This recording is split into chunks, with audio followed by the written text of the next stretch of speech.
Okay, today we're driving a car that needs no introduction. Oh wait, you actually want an introduction? Oh, all right then. It's a Ford Mustang. Blatantly, obviously a Ford Mustang. It's the new S650 Mark 7. We're driving it as a GT, and this is the Dark Horse. Right, so as you can see, I'm a bit of a Mustang fanboy. I've got one myself, so probably can ignore everything I'm going to say in this review, but I'll try and be objective for you. The styling is very much like the S550 predecessor and the S197 before that. Both of them hark back to the original Mustang of the 1960s. In fact, it's the 60th anniversary of Mustang this year. So you can see it's a bit of an evolution of the old car. We've got this very wide, broad look at the front. Got lovely triple feature headlamps, basically with the 3 daytime running lamps and indicators. Traditional Mustang logo here. But as it's the Dark Horse, this is the track focus one. It's a bit more, tuned up and hardcore. So it's got sort of a more aggressive splitter on it, slightly more aggressive styling. You've got this bonnet vent here that sends cooling air to the same 5-litre Coyote V8 that it had before, but they've done a little bit of work tuning it up. It's got dual air intakes now instead of just a solitary air intake. I think it's got different cam as well. So it's a bit more serious engine, but power, still about 450, 460 horsepower. This one's 453, so plenty. Anyway, looks great at the front. As you can see, lots of dark detailing for the Dark Horse. So we'll go around the side and have a look at that. So one of the things you'll see with the whole car when you're looking down the side of it is it looks quite a bit longer, more sort of muscular and sweeping than even the old S550 did, which is nice.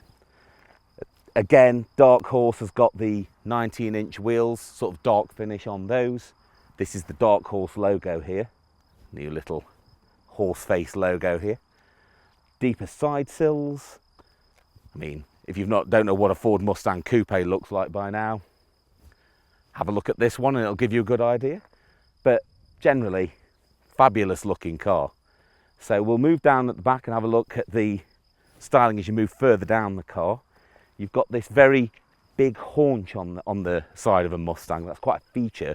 When you're driving, you look in the mirror, you can see this sort of flared out wheel arch in your door mirror. It's just a lovely thing. Pirelli P0 tyres on the Dark Horse for extra track work.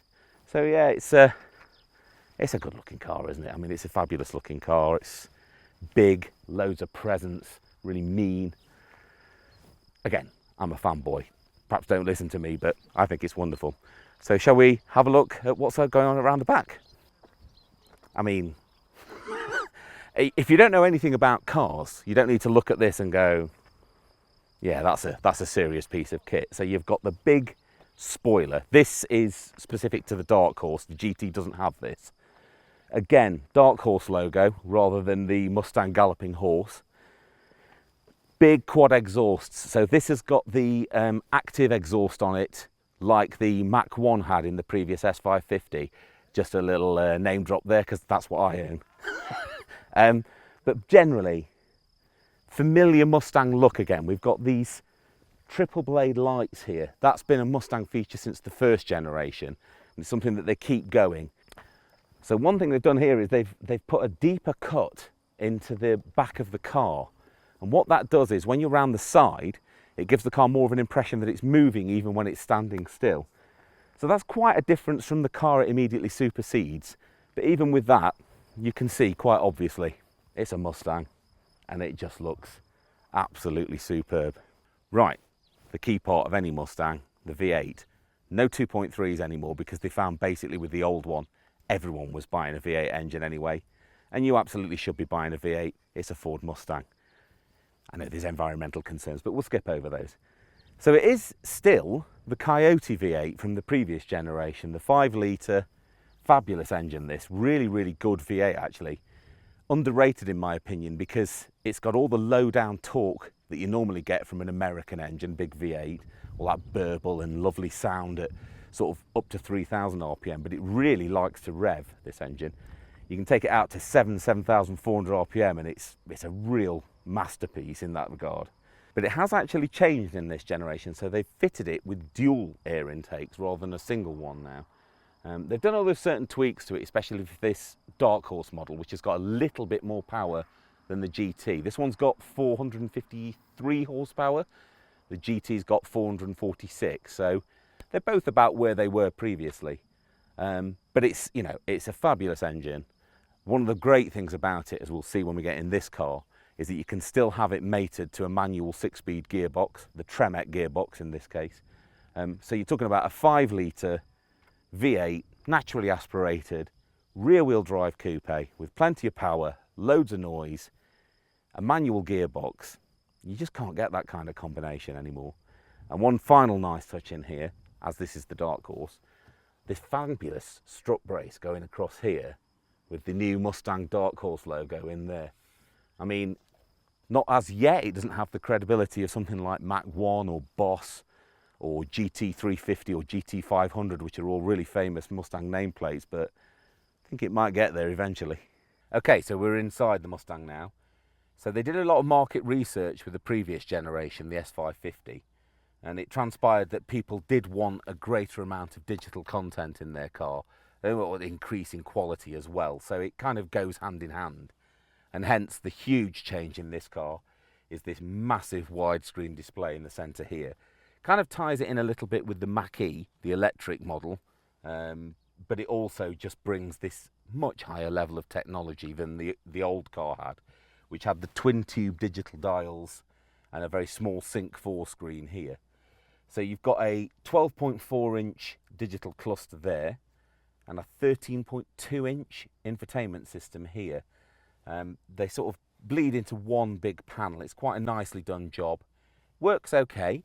We've got a few of those issues where the climate is now all on the screen, but Ford at least keeps the main controls all here for you, so it's always to hand. But it has necessitated a few other changes as well. So the old rocker switches that used to be down here, they've gone. They're replaced now by this sort of more simple panel. You can see here we've got our auto start stop. This is the Mustang settings where there's all Mustang specific things, traction control. So you've got some buttons here, but the rocker switches have gone. But you've got things like a wireless charging pad there. So the technology levels have really gone up. It feels another step up from the older car. The wheel is very nice. It's a nice shape and size. It's got more buttons on it now, I think, again, as a sort of direct response to what's happening up here. So you've got more things on the spokes here, but it's still a nice shaped wheel. Manual gearbox. It's got the cue ball lever. It's a bit more metallic in finish in here in the Dark Horse than it was in the old Mach-E and Bullet models, where it was a white cue ball gear lever, but still there, still very nice. As a Dark Horse, production is limited, but not to a set number. So you get a little plaque over here on the dashboard that tells you which Dark Horse you're sitting in. Obviously the GT won't get that. The seats are nice plush seats in the car. You can still have the Recaros as an option. New feature is this funny handbrake here, which looks like a physical handbrake. But if I show you, it's actually an electronic one. So if it's on at the moment, if I push it down, it's off. And if I pull it up, it's on again. But it always comes back to this resting position. A little bit unusual, take you a while to get used to it. But it also has a feature called drift brake in it, which is where you can basically set the car up and then pull this to get the car to start sliding. So very naughty little feature that. But generally, the quality in here has improved from the old car. There's sort of nicer fixtures and fittings. It's a bit more befitting of a car of an expensive nature. But if you're a traditionalist, a bit like me, you might lament the loss of the old classic Mustang dashboard sculpture. But Ford's simply responding to customer demand, and they've given them the technology you want. Generally, it's a very nice place to spend some time.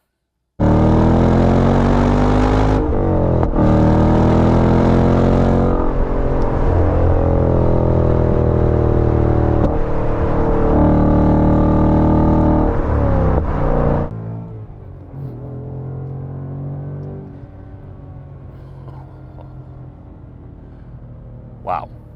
Okay, so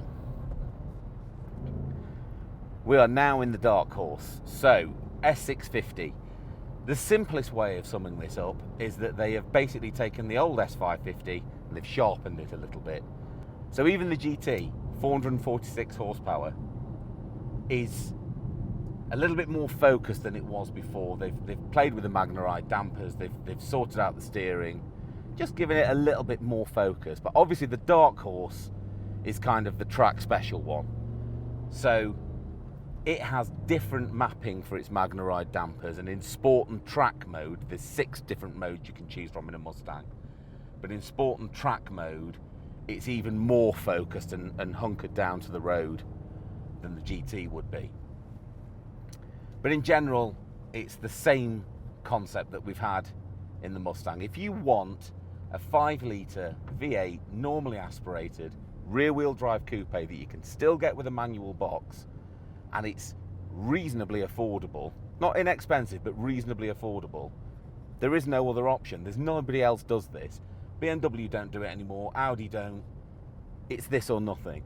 But that doesn't mean it's like a Hobson's choice, that the car's only decent because it's first in a class of one. It's just, it's a refreshing old school formula that is still going in the modern day. And for that reason, I think the Mustang is rightly given the name legend. The Dark Horse that we're driving here, if I'm honest, it rides a little bit more firmly at low speed than old S550s, including my car. Sorry to keep dropping it in there, I'll try not to. But it rides a bit more firmly at low speed. It thumps a little bit more over potholes, and there's a sense of firmness to it. But the payoff is that when you get a bit of speed dialed into it, the ride just reaches this lovely equilibrium. And it doesn't matter which mode you're in, normal, sport, I mean track's a bit firm for the road, but you don't really use track. But normal or sport, the car just, it has fantastic control. And even though you're aware it's a physically big car, it's a wide car, it's a long car, it's a Mustang, if anyone tells you that this thing doesn't handle well, they're not telling you the truth, because it is fabulous to drive. Steering, really direct. It's a little bit light in weight actually. I think that's to mask the car's bulk. But it's just a really good car. The control of the body, we're not getting lean here. It's not pitching and diving. It doesn't feel like, well, what it is, a big, rough-hearted American car that's struggling to cope with European roads. If anything, it feels like a car that was set up and dialed in to be European. And there's so much to be said for driving a car with a drivetrain like this and with these looks that's still got a manual gearbox. The Tremec is such a wonderful gearbox, heavy duty, lovely short throw. It's got a little trick to it in terms of the gearing, which is that the gap, I don't know if you're going to pick this up on the microphone, but the gap between third, fourth and fifth is usual. You change up, the revs drop about 250 RPM. When you enter sixth, drops about 900 RPM. The thing's got such a long overdrive. What that gives it though is actually reasonable fuel economy on a motorway run. So I'm not about to tell you that a Mustang's a great environmental car, but you know, certainly if you're driving it on motorways, you'd be impressed with the fuel economy. That's not really what you're buying it for. You're buying it because the interaction of throwing that, the feel of that, you know, with that cue ball gear lever on it, which is very metallic in feel now. It was almost like a ceramic in the old one, but it's quite metallic here. It's just wonderful. Obviously it rev matches on downshifts. The Tremec is supposed to also be able of flat upshifts as well. Beyond that, the Dark Horse also has the active exhaust so that it sounds great. I'll give you an example of that in a minute. It's got, as I say, it's got the more focused suspension. It's got a bit more of a tougher body kit. It really is the track-focused one. But as you can see here, it's not a car that's unusable on roads. It's a car that you feel like you could do thousands of miles, and it's still got that GT character about it. I wish more people would understand that Mustangs actually are really quite good. It's not just an image thing. It's not just that you drive this car and you go, I've got a Ford Mustang, and you're doing all the Steve McQueen and the, you know, all the history of this car. This is actually a really good sports car. It's a big sports car. It's not the sharpest thing you will ever drive, but it's certainly entertaining and engaging enough.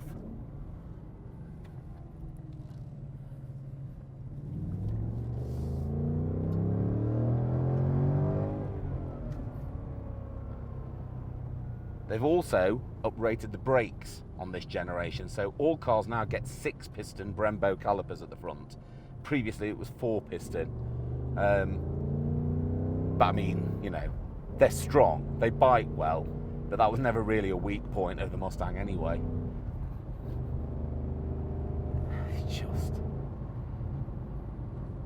It's just a wonderful car.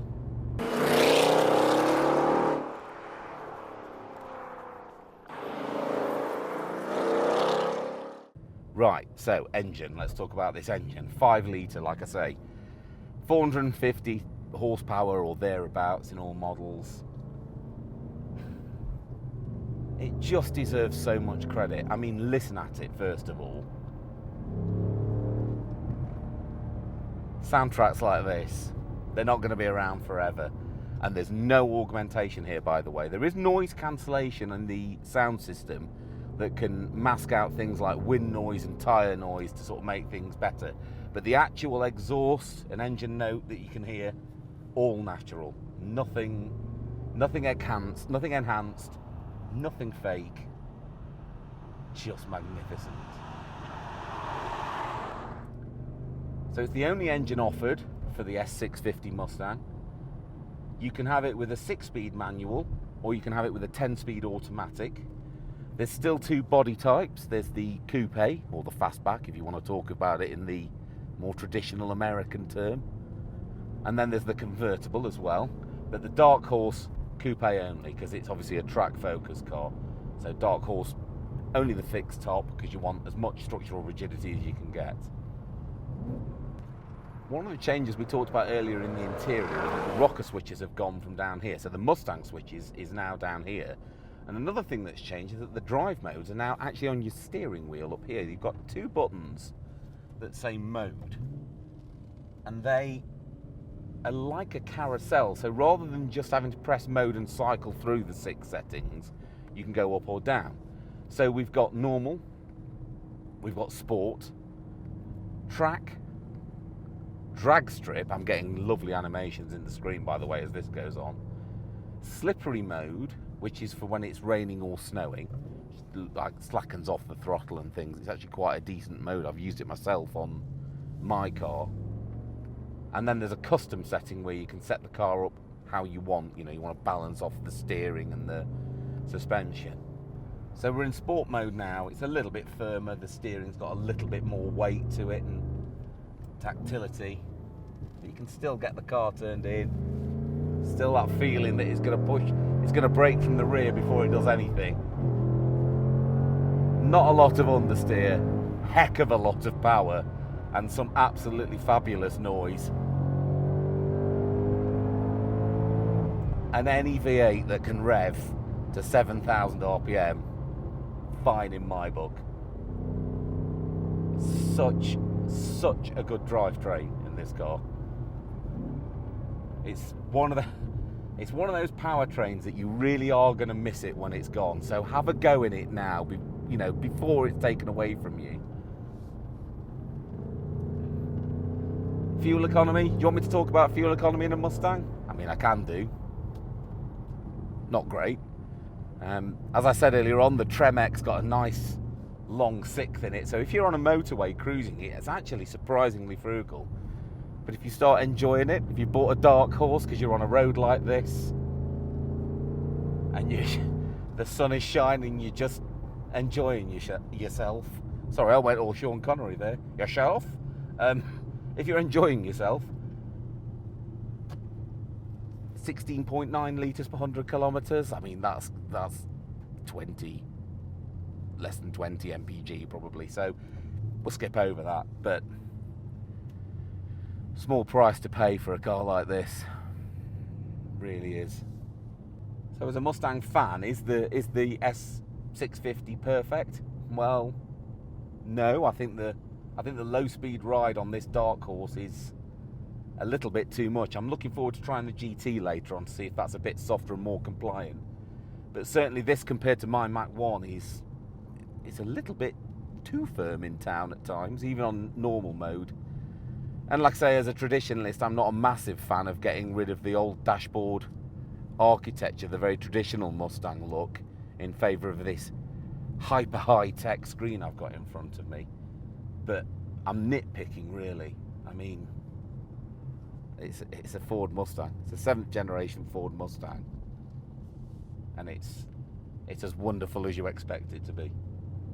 It's a fantastic car, and it's a fantastic flagship for Ford at the moment, because they've got some great stuff at the moment. The Bronco, the Ranger Raptor, they're bringing the Explorer EV.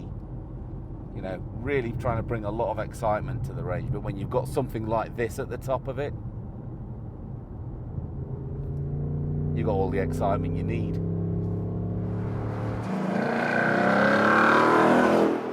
So glad that they're still making stuff like this. I mean, you know, how much longer can it go on? How much longer can you know, will we have a car that's got a 5-litre normally aspirated V8? Who knows, but it's still here now. So I suggest, get one while you still can.